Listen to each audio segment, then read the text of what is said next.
President Joe Biden will make a week-long, three-country trip next month for a quartet of summits, including one that could potentially put him in the same room as China's Xi Jinping and Russia's Vladimir Putin. White House Press Secretary Karine Jean-Pierre announced Friday that Biden will first travel to Sharm el-Sheikh, Egypt on November 11 for the COP27 climate conference before heading to Phnom Penh, Cambodia, to participate in the U.S ASEAN Summit of Southeast Asian Leaders and the East Asia Summit.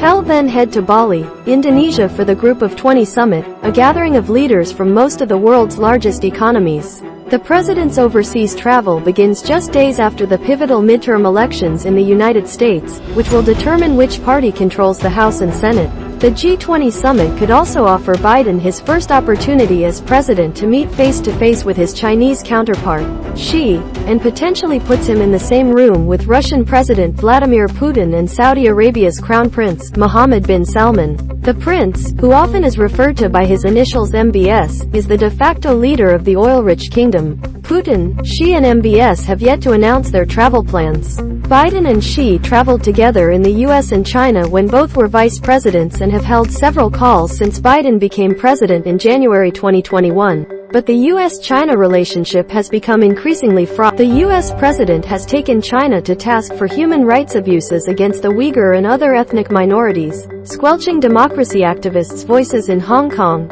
coercive trade practices, its military provocations against democratic, self-ruled Taiwan and differences over Russia's prosecution of its 8-month-old war against Ukraine. Xi's government, meanwhile, has criticized the Biden administration's posture toward Taiwan, which Beijing looks to eventually unify with communist mainland China, as undermining China's sovereignty and territorial integrity. White House National Security Council spokesman John Kirby said earlier this week that U.S. and Chinese officials were working to arrange a meeting of the leaders, but one has not yet been confirmed. Biden on Wednesday at the start of a meeting with Defense Department officials underscored the responsibility to manage increasingly intense competition with China. We must maintain, as I said, our military advantage, but we're making it clear that we don't seek conflict, Biden said.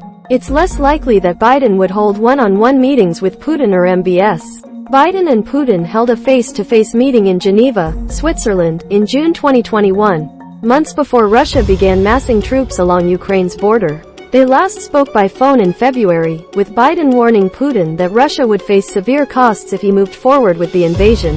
Biden announced earlier this month that there would be consequences for Saudi Arabia after the Riyadh-led OPEC Plus alliance moves to cut oil production. The White House also said it is re-evaluating its relationship with the kingdom in light of the oil production cut that White House officials say will help Russia, another OPEC Plus member, pad its coffers as it continues its nearly 8-month war in Ukraine. Vice President Kamala Harris will travel separately to Bangkok, Thailand, to attend the Asia-Pacific Economic Cooperation Leaders meeting November 18 to 19, and then visit Manila, the Philippines, the White House said.